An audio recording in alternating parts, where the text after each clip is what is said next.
تو اس سے کیا ادارے مضبوط ہوتے ہیں؟ کیا اس سے سیاسی مائلیج تو شاید آپ کو حاصل ہو جائے، لیکن اداروں کا کیا حال ہوتا ہے، اس پر ضرور بات کریں گے۔ بیرسٹر دانیال چودھری صاحب ہمارے ساتھ موجود ہیں، الیکشن میں حصہ لے رہے ہیں، بھرپور طریقے سے اپنی مہم چلا رہے ہیں، ینگ ہیں، انرجیٹک ہیں، اور اطلاعات یہ ہیں کہ بڑی زبردست اپنی مہم چلا رہے ہیں۔ قادر خان مندوخیل صاحب اپنے حلقے میں ہی موجود ہیں، اور بڑا اہم حلقہ ہے ان کا، یہاں سے شہباز شریف صاحب بھی الیکشن لڑ رہے ہیں، مصطفیٰ کمال صاحب الیکشن لڑ رہے ہیں، اور قادر خان مندوخیل صاحب یہاں پر زبردست طریقے سے اپنی کیمپین چلا رہے ہیں۔ اظہر صدیق صاحب ہمارے ساتھ موجود ہیں تحریک انصاف سے، اور پہلی مرتبہ غالباً الیکشن میں حصہ لے رہے ہیں، اور اب یہ بھی اپنی الیکشن کیمپین چلائیں گے، تو دیکھتے ہیں کہ کس طرح سے یہ اپنی الیکشن کیمپین چلاتے ہیں۔ اور مہمانوں سے کا تعارف ہو گیا، گفتگو کا آغاز کرتے ہیں۔ سب سے پہلے بیرسٹر دانیال چودھری صاحب، میں نے یہ گفتگو سنائی تو سب سے پہلے سوال آپ سے ہی بنتا ہے کہ عدلیہ کے فیصلوں پر تنقید ضرور ہو سکتی ہے، لیکن جب آپ پبلک میں کھڑے ہو کر جلسوں میں ججز کی طرف اشارہ کر کے یا ان کے نام لے کر بات کرتے ہیں اور کہتے ہیں کہ جی یہ کسی کا رشتہ دار ہے یا یہ اس نے کسی ذاتی وجہ سے فیصلہ دیا ہے، تو پھر یہ عدلیہ پر دباؤ ڈالنے کے مترادف نہیں ہوگا؟ تو کیا اس کو کہیں کہ آپ عدلیہ پر دباؤ، اور یہ روایت مسلسل میں نے آپ کو بتایا کہ آپ کے یہاں جلسوں میں یہ بات ہوتی ہے، پریس کانفرنس میں بات ہوتی ہے، آپ کے مطلب کا فیصلہ آئے تو ٹھیک ہے، آپ کے مطلب کا فیصلہ نہ آئے تو پھر آپ عدلیہ پر زبانی حملے شروع کر دیتے ہیں۔ بسم اللہ الرحمن الرحیم۔ مسعود بھائی، آپ کے سامنے ہے کہ ہمیں جب اٹھا کے جیلوں میں ڈالا گیا، ہمارے ساتھ کیا کیا زیادتیاں کی گئی، پھر بھی ہم نے ان کا ذکر کیا، لیکن عمران خان کی طرح دھمکیاں نہیں دی۔ آج یہ جو بات کر رہے ہیں، جس فیصلے کی آپ بات کر رہے ہیں، دیکھیں یہ الیکشن کمیشن کا ایک فیصلہ تھا، اور جو بڑا امپورٹنٹ فیصلہ تھا، اس کو جو ایک سپریم کورٹ کی ڈیسیجن کے بعد، اور میں خود ایک کالا کوٹ پہنتا ہوں، ایک وکیل ہوں، اور میں اپنے ججز کے ساتھ ہمیشہ کھڑا ہوں اور کھڑا رہوں گا، لیکن جب ایسے ڈیسیجنز آتے ہیں جس میں آپ کو فیورٹزم کی یا ایسی خوشبو آتی ہو، تو وہ چیزیں خراب کرتی ہیں۔ سپریم کورٹ کی ایک ریسنٹ ججمنٹ آئی جس میں انہوں نے کہا کہ آپ نے کیسے الیکشن ڈیلے کر دیا ایک ہائی کورٹ نے، وہ الیکشن جو پورے ملک میں ہو رہا تھا، کیا اس کے پاس اختیار ہے کہ ایک سرٹن ریجن کا، پنجاب کا الیکشن کمیشن یا سپریم کو ہائی کورٹ یا ایک صوبے کا ہائی کورٹ پورے ملک کے الیکشنز ڈیلے کر دے؟ اور اس کے اوپر انہوں نے اپنے ہی فیصلے میں اس کو غلط قرار دیا اور کہا کہ یہ ان کے پاس یہ جواز نہیں ہے۔ اسی طرح اسی پیرائے میں جب ایک الیکشن کمیشن کا پوری ملک کے لیے ایک فیصلہ آیا تھا، تو اس کو پھر ایک صوبے کے الیکشن کمیشن نے جب ریجیکٹ کیا، وہ ہائی کورٹ نے کیا، تو پھر جورسڈکشنل ایشو ہو جاتا ہے، کیا وہ فیصلہ امپلیمنٹ ہوتا ہے پنجاب کے، کیا نہیں ہوتا، جب کیسز پہلے۔ ایک بات تو آپ نے کی کبھی دھمکیاں نہیں دیں، تو میں نے نواز شریف صاحب کی اس گفتگو کا ذکر کیا جو لندن سے آنے سے پہلے انہوں نے کی تھی، اور احتساب کی بات کی تھی، حاضر سروس اور ریٹائرڈ ججز، اور انہوں نے کن لوگوں کے لیے، کن لوگوں کے حوالے سے کی؟ ان لوگوں کی جن کی ویڈیوز آ گئی، جن کے ساتھ کس طرح انہوں نے اٹھا کے ان کی ویڈیوز، کس طرح جنہوں نے ان کو سزائیں دی، جنہوں نے بیٹے سے تنخواہ نہ لینے کے اوپر ایک سٹنگ پرائم منسٹر کو گھر بھیج دیا، ان کو بھی دھمکیاں نہیں دی، ان کو بھی دھمکیاں نہیں دی۔ کوئی اور کرے تو دھمکی، آپ کریں تو دھمکی نہیں۔ بہرحال دوسری بات جو آپ دھمکی اس کو کہتے ہیں کہ جو انہوں نے، مسعود بھائی، جو انہوں نے پہلے دی، ہم نے تو تب بھی اپنا فیصلہ اپنے اللہ کے اوپر چھوڑا تھا۔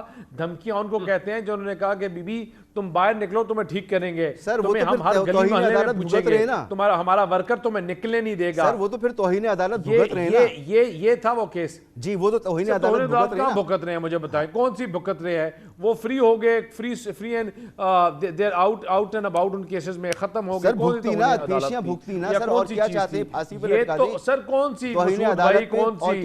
یہ تو وہ پہلوان ہیں جو اپنی وزن سے خود گرے۔ اگر 9 مئی کے واقعات نہ ہوتے، یہ ملک کو آگ نہ لگاتے، اپنے اداروں کو گالیاں نہ دیتے، قائد اعظم کی رہائش گاہ کو آگ نہ لگاتے، اپنے فوجی افواجوں کو، اپنے سرحدوں کے محافظوں کو گالیاں اور پتھر نہ مارتے، تو انہوں نے آج بھی سیدھا پھر رہا ہونا تھا۔ سر سوال تو سن لیجئے۔ چلیں، یہ تو بات ہو گئی، ایک ہائی کورٹ نے فیصلہ دیا جس سے پورے ملک کا الیکشن متاثر ہو رہا تھا، لیکن ایک ہائی کورٹ نے ایک ادارے کے فیصلے کے حوالے سے فیصلہ دیا، تو وہ کیسے ہو گیا کہ پورے ملک کا فیصلہ ہو گیا؟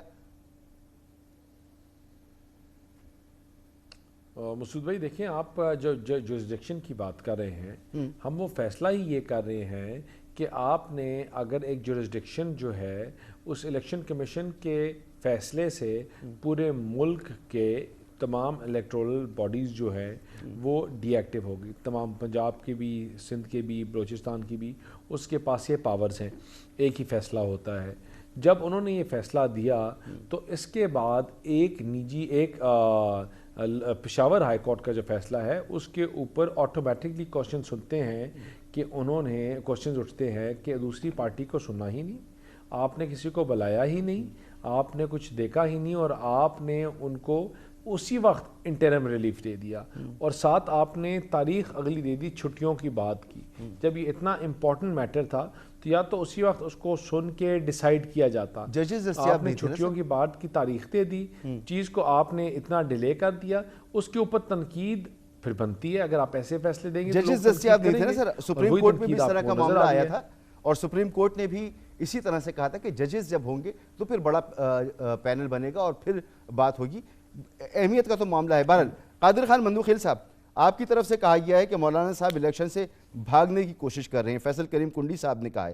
یہ جو الیکشن کمیشن کے حوالے سے پشاور ہائی کورٹ کا فیصلہ ہے، یہ باد النظر میں لگتا یہ ہے کہ ٹیکنیکل گراؤنڈز پر کسی پارٹی کو آؤٹ کرنے کی، ٹھیک ہے قانون کی خلاف ورزی کی ہے، آؤٹ ہو جائیں، لیکن پارٹیاں جو یہ کوشش کر رہی ہیں، نون لیگ اور جے یو آئی سے، پیپلز پارٹی کی طرف سے اس طرح کا کوئی بیان نہیں آیا، تو ان کو شاید خوشی ہو رہی ہے کہ ٹیکنیکل گراؤنڈ پہ آؤٹ ہو جائیں، مقابلہ نہ کرنا پڑے۔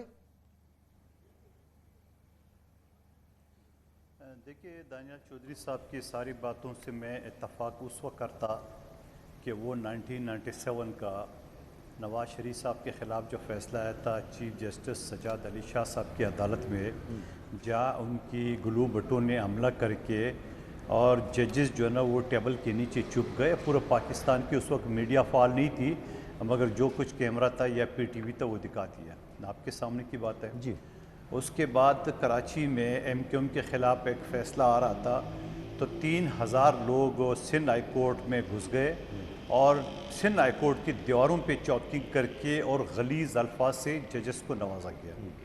چلو اس کو بھی آگے لے چلتے ہیں۔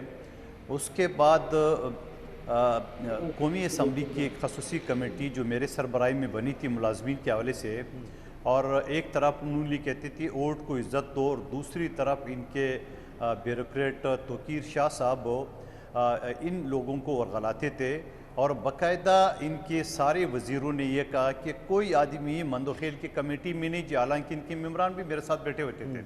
اور آئین کا آرٹیکل 69 یہ کہتا ہے کہ کوئی عدالت اسمبلی کی یا ان کی کمیٹیوں میں کسی بھی پروسیڈنگز میں مداخلت نہیں کر سکتی ہے۔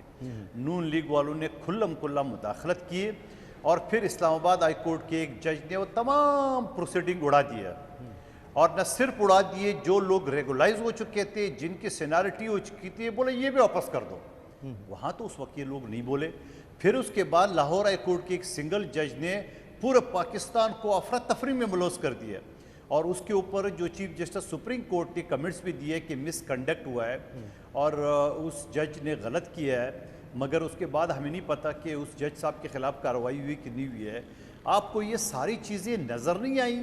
آپ کو پشاور ہائی کورٹ کا سنگل جج کا جو فیصلہ ہے وہ آپ کو بڑا نظر آتا ہے؟ کیوں نظر آ رہا ہے؟ لاہور ہائی کورٹ کے جو فیصلے تھے، اس وجہ سے کہ یا ان کو مفاد ہے، کیونکہ ان کے لوگ باہر نہیں جا سکتے ہیں۔ آپ کو یاد ہوگا شہباز شریف جہاں لاہور ان کا گڑھ کہتے ہیں، لوگوں نے ان کے گاڑیوں پہ پتھراؤ کر کے شیشے توڑے گئے، پھر شہباز شریف صاحب نے دعوت دی ان لوگوں کو۔ ایسا کب ہوا؟ اس کے بعد آتا تارڑ کے ساتھ جو وہ آپ کے سامنے یہ ہوا ہے نا، ابھی پچھلے مہینے ہوا ہے نا، شہباز شریف صاحب نے بلائی بھی تھا ان لوگوں کو پھر میٹنگ کے لیے۔ اس کے بعد جا کے جنگ میں ان کی امیدوار کو باقاعدہ روڈ پہ گھسیٹتے ہوئے کپڑے اتارے گئے، اس کو بھی چھوڑیے۔ سوشل میڈیا کی فوٹیجز ہیں قادر بھائی، وہ سوشل میڈیا کی شہباز شریف صاحب، بھائی شہباز شریف صاحب نے بلایا تھا ان کو، وہ مظاہرین کو اس سے مذاکرات کیے، اس کے بعد ابھی اچھا چلو وہ تو تردید کریں گے، تارڑ کا کیا مقابلہ ہے، سمجھے نا۔ اچھا اس کے بعد کل جاوید لطیف صاحب، میں نہیں کہتا ہوں بڑا غلط اقدام ہوا، وہاں لوگوں نے جو ان کا ساتھ کیا اور پھر وہ موٹر سائیکل پہ وہ فرار ہو گئے، تو یہ ساری چیزیں تو دکھا رہے ہیں۔ اور پھر اس کے علاوہ یہ ساری چیزیں میں اس وجہ سے کہہ رہا ہوں کہ وہ موٹر سائیکل والی چیز تب ہے جب وہ ختم نبوت والی چیز چلی تحریک آج سے 3 سال پہلے، تب کی فوٹیج ہے، پرانی فوٹیج ہے قادر بھائی، وہ نئی فوٹیج نہیں ہے۔ عطا والی فوٹیج جو ہے وہ پرویز لائی کے جو شجاعت کے بیٹے کی ہے، پرویز لائی کی اس کی ہے. مسعود رضا صاحب، جی مسعود رضا صاحب، یہ تو شہباز شریف کی گاڑیوں کو بھی بولیں گے یہ چاہ کے پھر کے آلریڈی بتا دیے، وہ تو مذاکرات کے لیے بلا لیے، وہ تو ساری چیزیں. اب سوال یہ ساری چیزیں کیوں ہو رہی ہے کہ آپ نے اپنے دور میں، اور پھر آپ نے ابھی تھوڑی دیر پہلے سنایا تھا مریم بی بی عدالتوں کے اور ججوں کے بارے میں کیا الفاظ ادا کر رہی تھی. نواز شریف صاحب کیا کرے، یہ کہہ رہے ہم بڑے فوجیوں کے وہ کرتے ہیں. کیا نواز شریف صاحب کی دل میں ابھی تک وہ غصہ ہر پروگرام میں کہتے ہیں میرے ساتھ بڑا وہ ہو گیا؟ تو میں یہ کہنا چاہ رہا ہوں کہ یہ بول جلد آپ کو نواز شریف صاحب دوبارہ اللہ اس کو صحت دے، یہ بیمار ہوتے ہوئے مجھے باہر نظر آتا رہے. اور 8 فروری کے بعد جہاں نواز شریف صاحب نے نعرہ لگایا مجھے کیوں نکالا، اور اب نعرہ اگلا ہوگا مجھے کیوں بلایا گیا. اچھا، تو آپ کہہ رہے ہیں کہ وہ کیونکہ الیکشن کیمپین سے ڈر رہے ہیں، وہ پبلک میں نکلنے سے ڈر رہے ہیں، لہٰذا اس طرح کی باتیں کر رہے ہیں، اور اس طرح سے وہ چاہتے ہیں کہ ٹیکنیکل بنیادوں پر ان کے مخالفین آؤٹ ہو جائیں. اظہر صدیق صاحب، اب اگلی بات ہے، اب اگلے سن جلدی کیجئے تاکہ میں اظہر صدیق صاحب سے بھی گفتگو کر سکوں. اب شہباز شریف صاحب کل کراچی آئے، پرسوں کراچی آئے، اور انہوں نے یہ بولا کہ نواز شریف منتخب ہوگا تو میں کراچی کو ٹینکر مافیا سے نجات دلاؤں گا. جبکہ چیف منسٹر ہاؤس سندھ میں بلاول صاحب کے سامنے اس نے افتتاح کیے K4 منصوبے کا، اس کے لیے صرف 17 ارب روپے جو آدھے زیادہ تنخواہ میں چلے گئے. اس کے بعد ان کے اپنے علاقے میں جس وقت میں بیٹھا ہوں اس وقت بلدیہ ٹاؤن NA 242 میں شہباز شریف صاحب کے سامنے ہم نے پورا PC1 بنایا 50 ارب روپے کا K4 منصوبہ کے نام سے. آخری وقت میں اس نے منع کر دیا، پیسے نہیں ہے. آج وہ کہتے ہیں میں یہ بلدیہ ٹاؤن کے قادر بھائی، یہ سندھ کی بات جو ہے نا، الیکشن لڑوں گا، یہ K4 کی بات اور آپ کے حلقے کی بات، آپ 15 سال سے حکمران ہیں، یہ نہیں بنتی کہ آپ شہباز شریف صاحب سے اس کا شکوہ کریں. یہ شکوہ تو ہم آپ سے کریں گے اور اس پر ضرور آپ سے بات کریں گے. اظہر صدیق صاحب، کاغذات نامزدگی منظور یا مسترد ہونے کا مرحلہ مکمل ہو گیا. اپیلیٹ ٹریبونل میں جانا ہے، آپ کے بہت اہم ترین لوگ ہیں جن کے کاغذات نامزدگی مسترد ہو گئے. کتنی امید، کتنی توقعات ہیں اپیلیٹ ٹریبونل سے آپ کی کہ یہ لوگ جن کے کاغذات نامزدگی مسترد ہوئے ان میں بہت سے ایسے ہیں جو بلے کی طرح بحال ہو جائیں گے دوبارہ؟ مسعود دیکھیں، ایک بات تو بڑی واضح طور پر ہے، ہمیں چونکہ عدالتوں پہ پہلے بھی یقین تھا، اب بھی یقین ہے اور آئندہ بھی یقین ہوگا. ہم قول و فعل میں تضاد نہیں کرتے. آپ کو تاریخی طور پر یاد ہونا چاہیے تھا کہ پاناما کے کیس میں 3 لوگ ان کے، نہال ہاشمی، طلال چودھری اور دالیا عزیز، توہین عدالت میں سزا ہوئی تھی اور نااہل ہوئے تھے.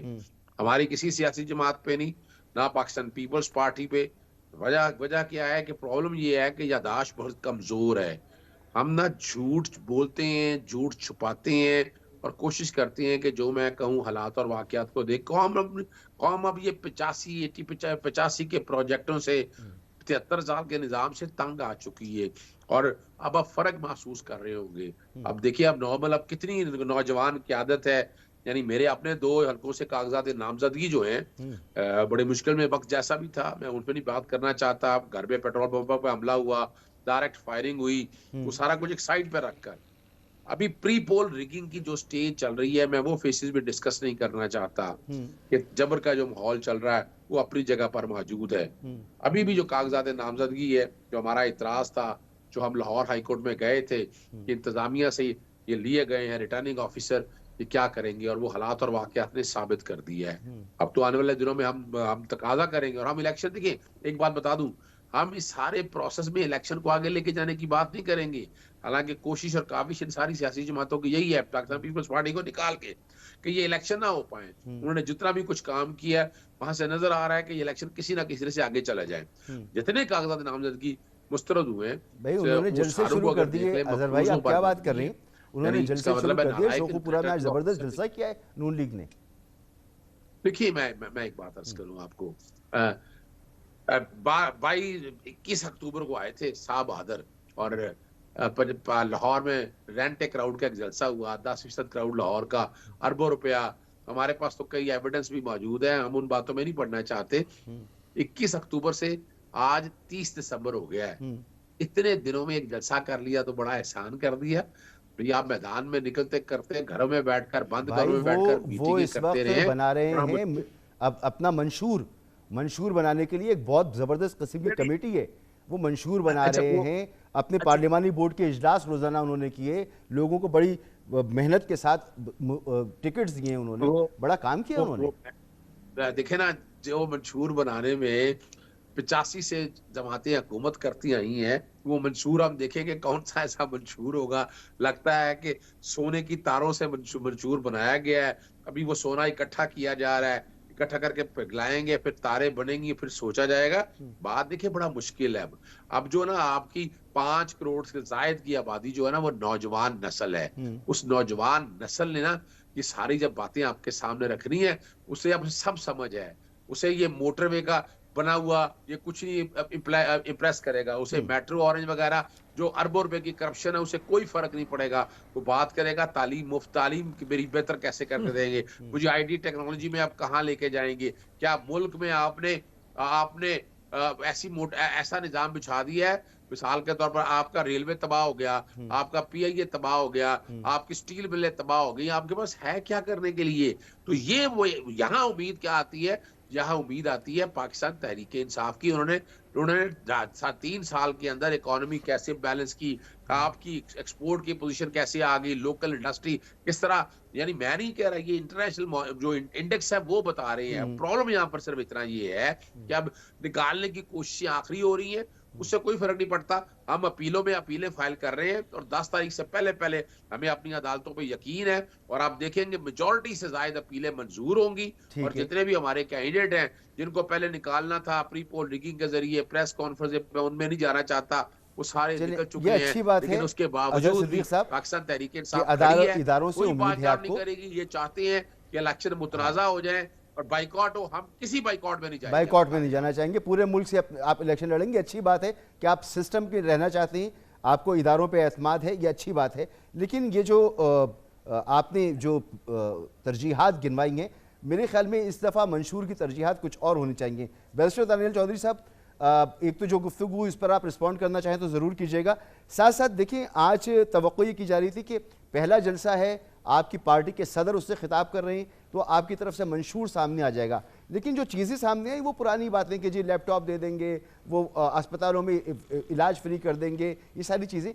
ابھی تو ورلڈ بینک ہمیں بتا رہا ہے کہ ہمارا معیشت کا ماڈل فلاپ ہو چکا ہے، ناکام ہو چکا ہے، آپ نے بھی حکومت کی، پیپلز پارٹی نے بھی حکومت کی، پی ٹی آئی نے بھی حکومت کی، اب کچھ اور کرنے کی ضرورت ہے اکانومی کو ریوائیو کرنے کے لیے۔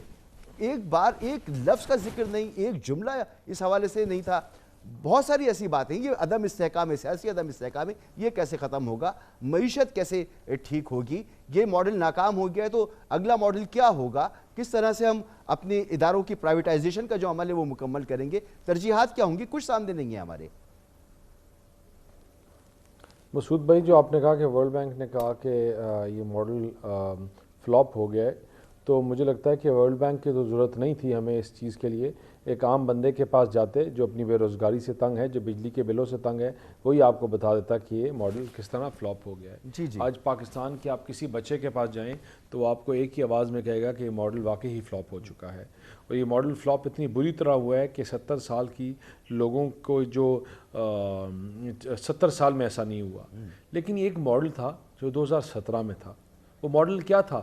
وہ ماڈل تھا کہ آپ کی 5 روپے کی روٹی تھی، آپ کا 60 روپے کا ڈالر تھا، 100 روپے کا ڈالر تھا، 60 روپے لیٹر آپ کا فیول تھا، اور آپ کی جو کیا نام ہے ملک میں 60 بلین ڈالرز کا سی پیک آیا تھا، بجلی کے کارخانے لگ رہے تھے، سی پیک نے آ کے کارخانے اور لگانے تھے، سستی بجلی عوام کو دینی تھی اور مہنگی بجلی ان کارخانوں لگنی تھی، پاکستان میں انفراسٹرکچر بلڈ ہونا تھا، پاکستان کو Bloomberg economist fastest growing economy of the region کہہ رہا تھا، اور ایک ماڈل وہ تھا۔ اس ماڈل کو ناکام کرنے میں ان لوگوں کا بڑا رول ہے جو آج 9 مئی کے غدار ہیں۔ نہیں بیرسٹر صاحب، بڑا قیمتی وقت ہوتا ہے، یہ جو آپ نے اکانومی کی بات کی ہے نا، ذرا دیکھیں اکانومی کا ماڈل ورلڈ بینک نے کیا کہا، بیرسٹر سن لیجیے ذرا پلیز، آپ سے ہی بات کر رہا ہوں اور کسی سے نہیں کر رہا۔ اس نے کیا کہا؟ اس نے کہا کہ یہ جو ماڈل ہے یہ اشرافیہ کو نوازتا ہے، غریبوں کو جو ہے ان کا خون نچوڑتا ہے، ان کا خون چوستا ہے۔ اس نے سیدھی سی بات کی، آپ نے بجلی کے کارخانے لگائے، فائدہ کس کا ہوا؟ آج سرکولر ڈیٹ ہے اشرافیہ کو، کس کے بجلی کے کارخانے؟ اشرافیہ کے۔ یہ شوگر مافیا، یہ آٹا مافیا، یہ سارے یہ سب جو ہے یہ اس کے تانے بانے کہاں سے ملتے ہیں؟ یہ ہے مسئلے کی جڑ نا. تو یہی اکنامک ماڈل تھا آپ کا جو 2017 کا دور تھا. آپ نے ڈالر کو مصنوعی طریقے سے روکا اور روکنے کے بعد پھر آپ نے یہاں پر تو عوام کے لیے تو چیزیں سستی کی، لیکن اس کا فائدہ کس کو ہوا؟ اشرافیہ کو فائدہ ہوا، عام آدمی کو تو فائدہ اس کا نہیں ہوا سر. ملکی خزانے کو اس کا نقصان ہوا، وہ ہم آج بھگت رہے ہیں. یہ ماڈل تبدیل کرنے کی بات ہے. آپ کی حکومت کے دور میں بھی یہی ماڈل تھا، پیپلز پارٹی کے دور میں بھی یہی ماڈل تھا، تحریک انصاف کے دور میں بھی یہی ماڈل تھا. بات کرنے دے مسعود بھائی. As policy decisions are made on policy, اور وہ پالیسی کیا تھی کہ کارخانے لگیں گے اور آپ کے بجلی کے کارخانے لگیں گے اور آپ کے یہاں پاکستان میں انڈسٹری آئے گی. وہ انڈسٹری اگر ہمیں ہٹایا نہ گیا ہوتا تو وہ انڈسٹری آج بنگلہ دیش نہ جاتی، وہ انڈسٹری انڈیا نہ جاتی. ہیلو جی جی جی میں سن رہا ہوں. وہ انڈسٹری انڈیا نہ جاتی اور وہ آج کنٹینیوٹی آف پالیسی پاکستان میں ہوتی. جب وہ کارخانے نہیں لگائے گئے تو آپ کی، مجھے ایک بات ہے، انویسٹر ایک چڑیا کی طرح ہوتی ہے، اور جب آپ اس کو کیچ کرنے کی کوشش کرو اور پکڑی نہ دے تو اڑ کے بھاگ جاتی ہے. وہ کارخانے آپ کے گرد و نواح دوسرے ممالک میں چلے گئے. وہ نقصان کس نے اٹھایا؟ آج پاکستانی عوام نے. جو آپ بات کریں، جو آئی ایم ایف کی آپ بات کر رہے ہیں، یہ جو ورلڈ بینک کی بات کر رہے ہیں، آپ مجھے بات بتائیں کہ اگر وہ آج کارخانے لگے ہوتے تو اگر بنگلہ دیش جس کو ہم جو کہتے تھے آج ٹکا ہم سے بہتر ہو گیا ہے، بنگلہ دیش کے پاس کون سے سرخاب کے پر تھے؟ وہی اکنامک پالیسی تھی جو ہم نے لگائی. آج بنگلہ دیش کے جو کارخانے ہیں سب سے 4th لارجسٹ ایکسپورٹر بن گئے. کون سے ایکسپورٹ کر رہا ہے؟ وہی کموڈیٹیز جو ہم نے لگانی تھی. اور اگر ہمیں یہ ٹائم دیا جاتا، کنٹینیوٹی آف ڈیموکریسی ہوتی، تو آج پاکستان ایک مستحکم پلیس پہ ہوتا. اور اگر آج بھی میں ان لوگوں کو جو مسعود بھائی ایک آخری چیز کہوں گا، ایک آخری چیز کہوں گا مسعود بھائی، ایک آخری چیز. آج بھی وہ لوگ جو پالیسی بناتے ہیں، اگر پاکستان کو بچانا چاہتے ہیں، بڑا مشکل وقت ہے. آپ ایک لارجر کینوس پہ پالیسی بنائیں اور یہ لوگ سنیں، پالیسی بنا کے بتائیں کہ یہ پالیسی ہے. کوئی حکومت بھی ہوئے اس پالیسی کو فالو کرے. اور اگر پاکستان مار کھا جائے تو آپ مجھے پکڑ لیں، میری جماعت کو پکڑ لیں. سر ہم تو توقع کر رہے ہیں، آپ کے منشور کی طرف دیکھ رہے ہیں، آپ کسی اور طرف دیکھ رہے ہیں. ہم تو آپ کے منشور کا انتظار کر رہے ہیں. بہرحال یہاں پر ایک بریک لیتے ہیں اور بریک کے بعد بات کرتے ہیں. انٹرسٹنگ بات ہے کہ حکومتوں کے پیر نہیں کھینچے جانے چاہیے. اگر کھینچے جاتے ہیں تو پھر اس طرح ہوتا ہے کہ اکانومی آپ کی ڈیریل ہو جاتی ہے. جیسے دانیال چودھری صاحب کہہ رہے ہیں، بنگلہ دیش کا حوالہ دے رہے ہیں. بنگلہ دیش میں حکومتیں اپنے تسلسل کے ساتھ چل رہی ہیں، لیکن کیا یہ عمل 90 کی دہائی میں تو ہوا؟ ابھی نہیں ہوا، ماضی قریب میں نہیں ہوا. ایک طرف آپ کہتے ہیں نہیں ہونا چاہیے، ایک طرف اس کا حصہ بنتے، تو پھر شکوہ کسے؟ ایک بریک کے بعد.